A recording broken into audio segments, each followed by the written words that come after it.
जय भारत के साथ स्वागत है आप सभी का आपके अपने news channel the CMM news 24/7 पर। तो ब्रेकिंग न्यूज़ और लेटेस्ट न्यूज़ अपडेट में जानेंगे महत्वपूर्ण चुनिंदा कुछ खबरें।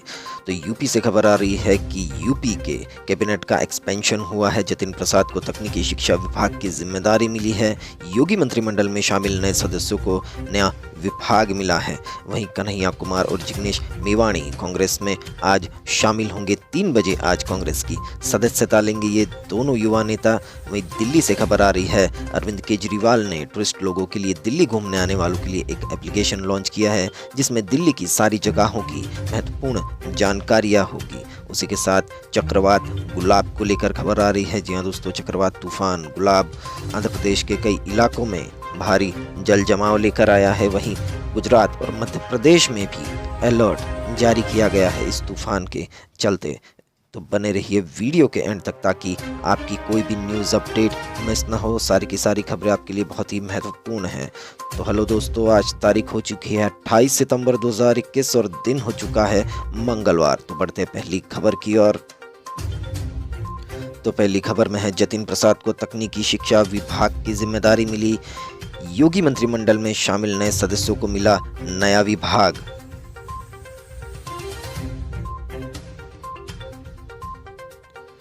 उत्तर प्रदेश में योगी मंत्रिमंडल में शामिल हुए सभी नए सदस्यों को उनके विभाग सौंप दिए गए हैं, जिसकी जानकारी को सीएम योगी आदित्यनाथ ने ट्वीट करके दी है। उत्तर प्रदेश सरकार में नई नियुक्त कैबिनेट मंत्री जतिन प्रसाद को तकनीकी शिक्षा विभाग का मंत्री बनाया गया है। राज्य मंत्री पलटू राम को सैनिक कल्याण, होमगार्ड, प्रांतीय रक्षक दल एवं नागरिक सुरक्षा विभाग का राज्य मंत्री बनाया गया है। डॉक्टर संगीता बलवंत को सहकारिता विभाग और धर्मवीर प्रजापति को औद्योगिक विकास विभाग की जिम्मेदारी दी गई है। वहीं राज्य मंत्री छत्रपाल सिंह गंगवार को राजस्व विभाग, राज्य मंत्री संजीव कुमार को समाज कल्याण, अनुसूचित जाति एवं जनजाति कल्याण विभाग, राज्य मंत्री दिनेश खटीक को जल शक्ति एवं बाढ़ नियंत्रण विभाग का जिम्मा सौंपा गया है। विभागों के बंटवारे के बाद मुख्यमंत्री योगी आदित्यनाथ ने कैबिनेट में शामिल सभी नए सदस्यों को बधाई भी दी है। बढ़ते अगले समाचार की ओर। अगले समाचार में है, प्रधानमंत्री नरेंद्र मोदी आज फसलों की 35 विशेष किस्में राष्ट्र को समर्पित करेंगे।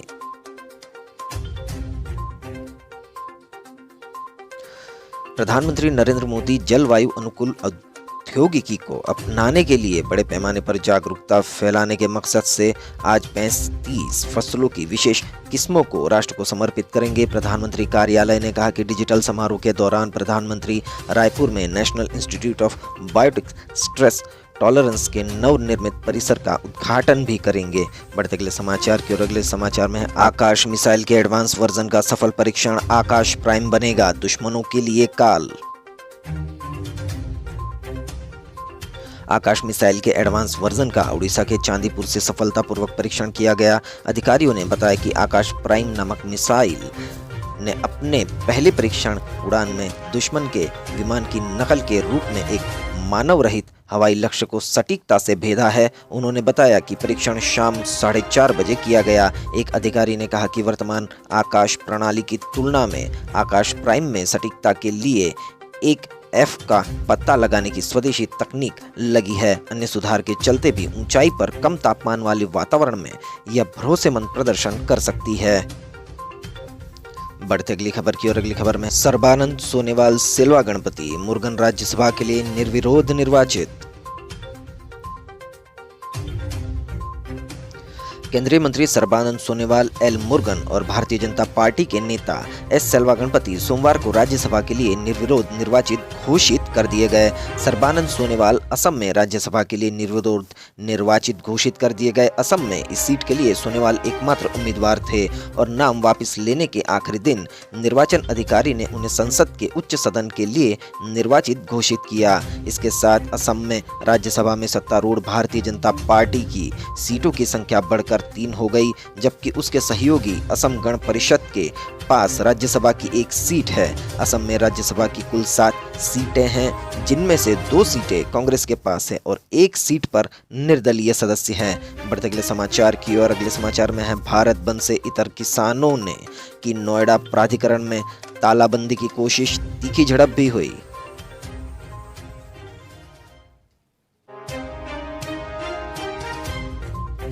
नोएडा विकास प्राधिकरण के खिलाफ 27 दिन से चल रहा किसानों का आंदोलन थमने का नाम नहीं ले रहा है।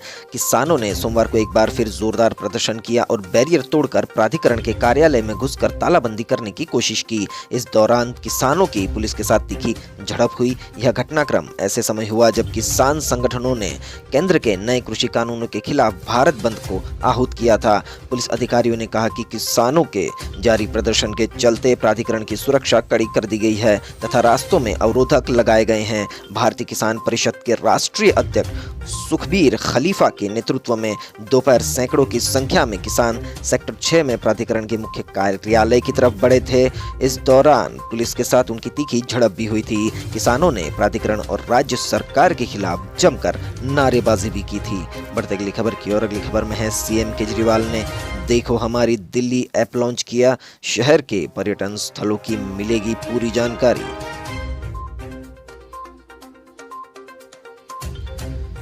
विश्व पर्यटन दिवस पर दिल्ली के मुख्यमंत्री अरविंद केजरीवाल ने एक मोबाइल ऐप की शुरुआत की जो राष्ट्रीय राजधानी में पर्यटन स्थलों के साथ साथ उनके संक्षिप्त इतिहास, लोकप्रिय स्थानीय व्यंजनों, बाजारों और विरासत स्थल की सैर के बारे में जानकारी प्रदान करता है। मुख्यमंत्री ने सोमवार को ये कहा कि देखो हमारी दिल्ली ऐप शहर में आने वालों के लिए उपयोगी होगा और पर्यटन के अनुभव को बढ़ाएगा। उन्होंने कहा कि दिल्ली ऐतिहासिक स्थान होने के साथ साथ एक आधुनिक शहर भी है और अच्छे भोजन और बाजारों से लेकर स्मारकों तक यहाँ सब कुछ है। केवल एक चीज की कमी थी, वह थी जानकारी। दिल्ली के सीएम अरविंद केजरीवाल ने दिल्ली में बहुत पर्यटक आते हैं लेकिन घूमने के लिए उनके पास जानकारी की दिक्कत होती है, ऐसा कहा। अब वे देखो मेरी दिल्ली ऐप का इस्तेमाल कर सकते हैं। दिल्ली घूमने आए पर्यटक इस ऐप के जरिए घूमने की योजना बना सकते हैं। इसके जरिए आप अपना पूरा टूर प्लान भी कर सकते हैं। तो बहुत अच्छी पहल है टूरिज्म को बढ़ावा देने के लिए अरविंद केजरीवाल की। बढ़ते अगले समाचार की ओर। अब सबकी होगी यूनिक हेल्थ आईडी। प्रधानमंत्री मोदी ने लॉन्च किया नेशनल डिजिटल हेल्थ मिशन। प्रधानमंत्री नरेंद्र मोदी ने देश को एक बड़ा तोहफा दिया है। पीएम मोदी ने प्रधानमंत्री डिजिटल हेल्थ मिशन को लॉन्च किया है। इस योजना के तहत हर भारतीय को यूनिक हेल्थ डिजिटल आईडी दी जाएगी। इस हेल्थ कार्ड में आपकी हेल्थ का पूरा रिकॉर्ड होगा। पीएम मोदी ने सुबह 11 बजे वीडियो कॉन्फ्रेंसिंग के जरिए मिशन की शुरुआत की। इस दौरान उन्होंने कहा कि आयुष्मान भारत डिजिटल मिशन में हमारी स्वास्थ्य सुविधाओं में क्रांतिकारी बदलाव लाने की क्षमता है। आपको बता दें कि प्रधानमंत्री ने 15 अगस्त 2020 को नेशनल डिजिटल हेल्थ मिशन का ऐलान किया था। पायलट प्रोजेक्ट के तहत 6 केंद्र शासित प्रदेशों में ये योजना शुरू हुई थी, जिसके तहत अब तक करीब 11 लाख से ज्यादा लोगों को डिजिटल हेल्थ आईडी दी जा चुकी है, लेकिन आज से इसे पूरे देश में लागू किया गया है। बढ़ते अगली खबर की ओर। अगली खबर में है केरल में कोरोना वायरस संक्रमण के 11,669 नए मामले, 58 और लोगों की मौत।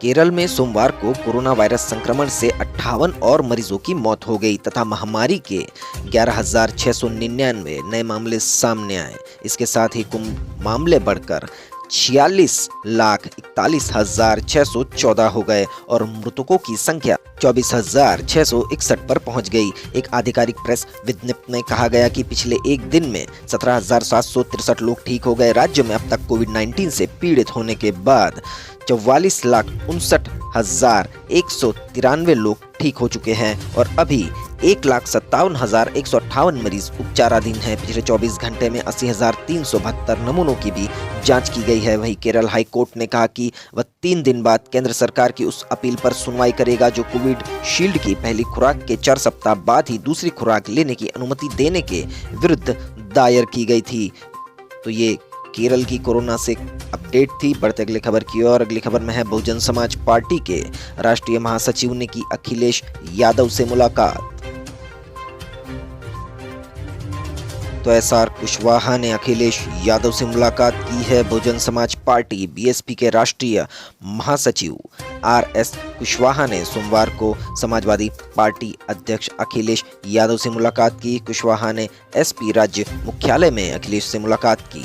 उत्तर प्रदेश के आगामी विधानसभा चुनाव से पहले हुई इस मुलाकात को लेकर तरह तरह के कयास लगाए जा रहे हैं। SP ने दोनों नेताओं के बीच बैठक की एक तस्वीर टैग करते हुए ट्वीट किया। BSP के पूर्व प्रदेश अध्यक्ष RS कुशवाहा ने पार्टी अध्यक्ष अखिलेश यादव से शिष्टाचार मुलाकात की। कुशवाहा ने कहा कि हाँ, मैंने अखिलेश जी से मुलाकात की है, यह एक शिष्टाचारिक भेंट थी। हालांकि उन्होंने SP मुखिया से हुई बातचीत के बारे में कुछ भी विस्तार से नहीं बताया। लखीमपुर के रहने वाले कुशवाहा ने वर्ष 2018 में SP और BSP के बीच महागठबंधन के दौरान BSP के प्रदेश अध्यक्ष पद की जिम्मेदारी भी निभाई थी। देखते अगली खबर में है महंत नरेंद्र गिरी मौत मामला।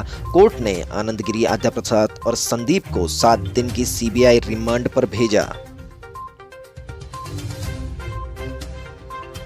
अखाड़ा परिषद के अध्यक्ष महंत नरेंद्र गिरी की कथित आत्महत्या के मामले में यहां की एक अदालत ने सोमवार को तीनों आरोपियों को 7 दिन के CBI रिमांड पर भेजने का आदेश दे दिया है।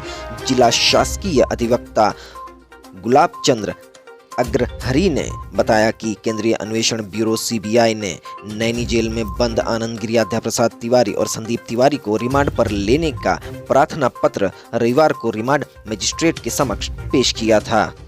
बढ़ते अगले समाचार की ओर, कन्हैया कुमार मंगलवार यानी आज कांग्रेस में होंगे शामिल। देशद्रोह मामले में राहुल गांधी से मिला था समर्थन।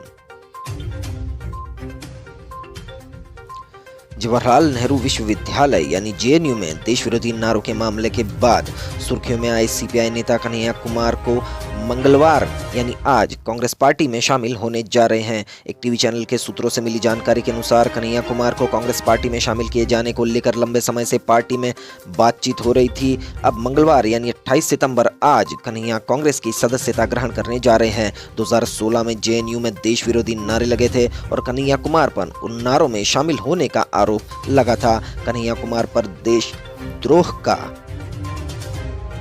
मुकदमा भी दर्ज किया गया था और उस समय कांग्रेस नेता राहुल गांधी ने कन्हैया के खिलाफ मामला दर्ज कराने के लिए केंद्र सरकार को घेरा था।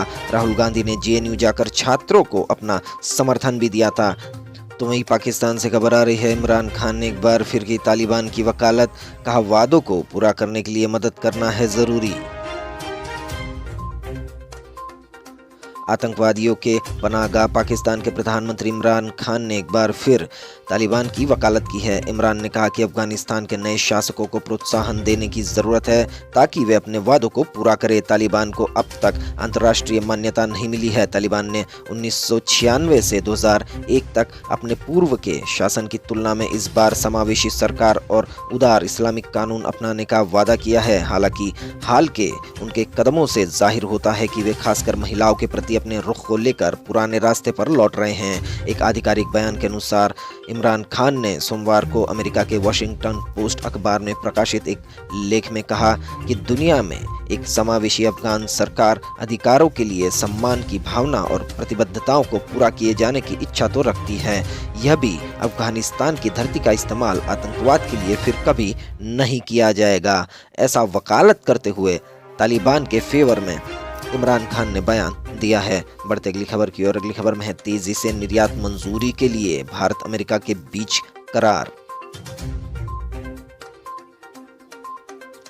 भारत और अमेरिका के सीमा शुल्क विभागों ने एक करार पर हस्ताक्षर किए हैं। इस करार का मकसद सीमा शुल्क प्रतिक्रियाओं में जल्द मंजूरी से दोनों देशों के निर्यातकों को मदद करना है। अप्रत्यक्ष एवं सीमा शुल्क बोर्ड के चेयरमैन M अजीत कुमार और अमेरिका के गृह सुरक्षा विभाग के तहत सीमा शुल्क और सीमा संरक्षण के आयुक्त ट्रॉय मिलर ने परस्पर मान्यता करार पर 22 सितंबर को हस्ताक्षर किए। इसके तहत दोनों देश एक दूसरे के अधिकृत आर्थिक परिचालकों को मान्यता देंगे। CBI ने एक ट्वीट के जरिए यह जानकारी दी। भारत और अमेरिका के बीच MRA को आपूर्ति श्रृंखला तथा व्यापार सुगमता की दृष्टि से एक बड़ी उपलब्धि माना जा रहा है। इसके जरिए दोनों देशों के निर्यातकों को दूसरे देश में सीमा शुल्क प्रतिक्रियाओं के जरिए मंजूरी तेजी से मिल पाएगी। बढ़ते अगली खबर की ओर, अगली खबर में है चक्रवात गुलाब। आंध्र प्रदेश के कई इलाकों में भारी जल जमाव। गुजरात एवं मध्य प्रदेश में भी अलर्ट जारी।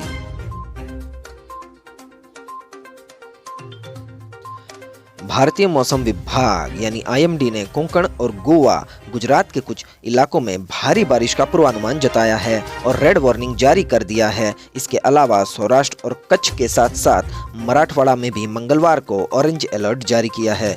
इसके अलावा बुधवार के लिए अब तक केवल गुजरात में ऑरेंज अलर्ट जारी किया गया था। आपको बता दें कि अब चक्रवाती तूफान कमजोर पड़ने लगा है और भारत से इसका असर खत्म होने वाला है।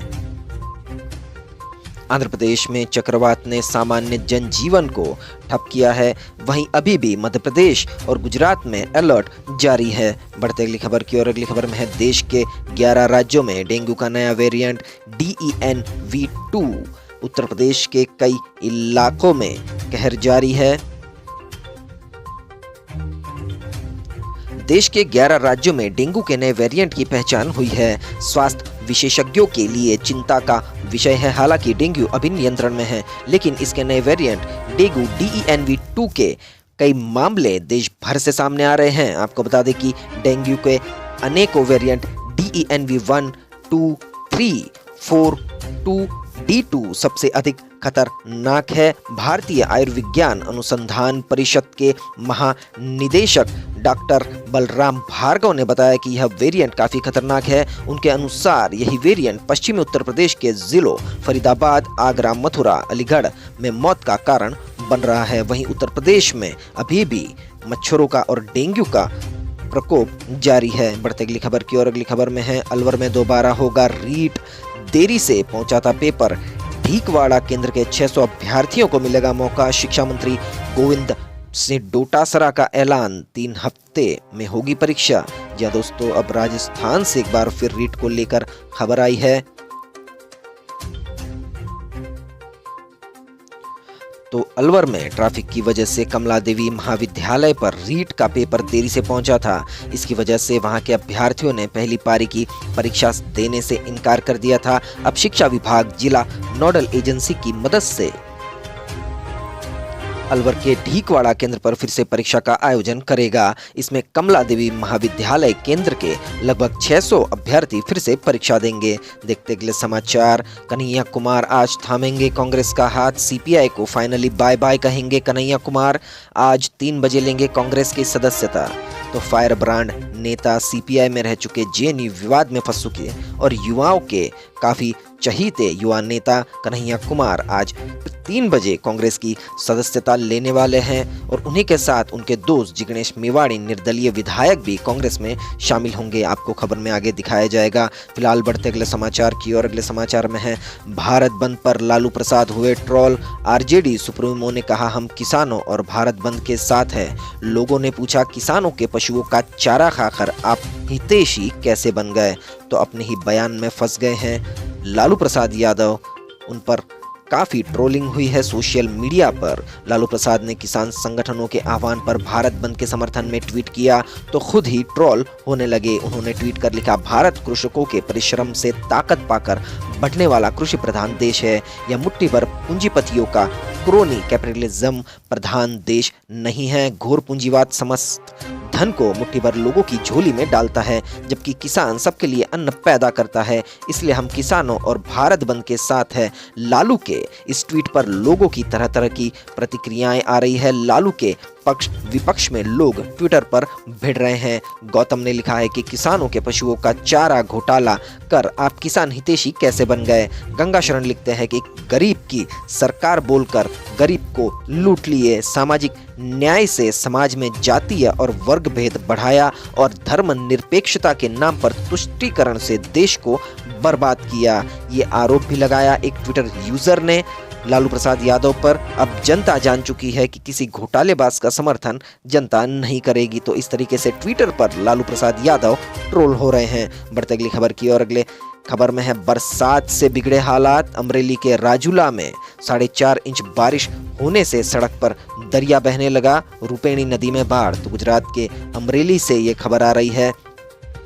सोमवार को अमरेली के राजूला में सुबह 10 बजे से 6 बजे तक 116 मिलीमीटर यानी 4.5 इंच बारिश हुई है। भारी बारिश होने से सड़क पर पानी की नदी बहने लगी।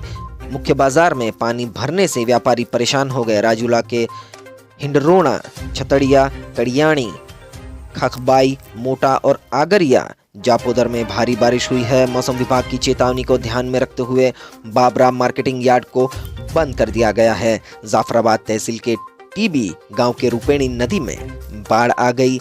कोजवे पानी में डूबने से आवागमन बंद हो गया। जाफराबाद के टिम्बी में 3 इंच से अधिक बारिश हुई। वहीं गिर सोमनाथ जिले के 6 तहसीलों में 1 से 3 इंच तक बारिश हुई है। हिरण 2, शिंगोड़ा, रावल डैम के दरवाजे खोल दिए गए हैं। द्रोणेश्वर चेक डैम ओवरफ्लो होने और सरस्वती नदी में बाढ़ आने से प्राचीन माधवराय मंदिर पानी में डूब गया है। तो गुजरात के अमरेली से ये खबर थी, वहां पर बारिश से हालात बिगड़े हुए हैं। बढ़ते अगली खबर की और अगली खबर में है निर्दलीय विधायक थामेंगे कांग्रेस का हाथ। जी हाँ दोस्तों, ये भी खबर गुजरात से आ रही है। जिग्नेश मेवाणी आज कांग्रेस में शामिल होंगे। दिल्ली में आयोजित एक कार्यक्रम में हार्दिक पटेल भी रहेंगे मौजूद। तो ये तीनों आंदोलनकारी चेहरा, तीनों युवा नेता, हार्दिक पटेल तो पहले ही कांग्रेस में शामिल हो चुके थे, लेकिन आज कांग्रेस में निर्दलीय विधायक जिग्नेश मेवाणी और कन्हैया कुमार भी कांग्रेस की सदस्यता लेंगे। निर्दलीय विधायक जिग्नेश मेवाणी ने 28 सितंबर कांग्रेस में शामिल होने का ऐलान कर दिया है। गुजरात में अगले साल होने वाले विधानसभा चुनाव से पहले यह घटनाक्रम हुआ है। मेवाणी 2017 के विधानसभा चुनाव में कांग्रेस के समर्थन से बनासकांठा जिले के वडगांव सीट से निर्वाचित चुने गए थे। वहां उन्होंने कहा था कि 28 सितंबर को मैं कन्हैया कुमार के साथ कांग्रेस में शामिल होऊंगा। तो उन्होंने ये आधिकारिक बयान दिया। आज 3 बजे दोनों ही युवा नेता कांग्रेस में शामिल होने जा रहे हैं। तो अब जानेंगे मार्केट की चाल कैसा रहा। सर्राफा बाजार में सोने चांदी का हाल। तो सोमवार को सोना मामूली रूप से 35 रुपए बढ़कर 45,110 रुपए प्रति 10 ग्राम हो गया था। पिछले कारोबारी दिन 45,075 रुपए प्रति 10 ग्राम पर बंद हुआ था। वहीं चांदी 383 रुपए चढ़कर 59,138 रुपए प्रति किलो हो गई थी। पिछले दिन यह 58,755 प्रति किलो पर बंद हुई थी। अंतर्राष्ट्रीय बाजार में सोना बढ़त के साथ $1,755 प्रति औंस और चांदी सपाट होकर $22.60 प्रति औंस पर कारोबार कर रही थी। दोनों के वायदा भाव में बढ़ोतरी हुई है। तो अब जानते हैं मौसम का हाल कैसा रहेगा अगले 24 घंटे का। भारत के मौसम का पूर्वानुमान। तो अगले 24 घंटों के दौरान तेलंगाना, दक्षिण छत्तीसगढ़, विदर्भ, मराठवाड़ा, उत्तर मध्य महाराष्ट्र, कोंकण और गोवा, गुजरात, तटीय आंध्र प्रदेश, उत्तरी आंतरिक कर्नाटक, अंडमान और निकोबार द्वीप समूह में हल्की से मध्यम बारिश के साथ कुछ स्थानों पर भारी बारिश हो सकती है। मेघालय, सिक्किम, पश्चिम बंगाल, केरल, तटीय कर्नाटक, लक्षद्वीप, पूर्वी राजस्थान, मध्य प्रदेश, झारखंड, उत्तराखंड, उत्तर प्रदेश और बिहार के कुछ हिस्सों में हल्की से मध्यम बारिश संभव है। पूर्वोत्तर भारत, तमिलनाडु, जम्मू कश्मीर के बाकी हिस्सों में हल्की बारिश संभव है। तो इसी के साथ आज के ब्रेकिंग न्यूज और लेटेस्ट न्यूज अपडेट यहीं समाप्त होते हैं। महत्वपूर्ण चुनिंदा खबरों को देखने के लिए, वीडियो को एंड तक देखने के लिए आप सभी का बहुत बहुत धन्यवाद। मिलते अगली न्यूज अपडेट के साथ। आपका दिन खुशनुमा रहे। Thank you, take care, good bye, जय भारत।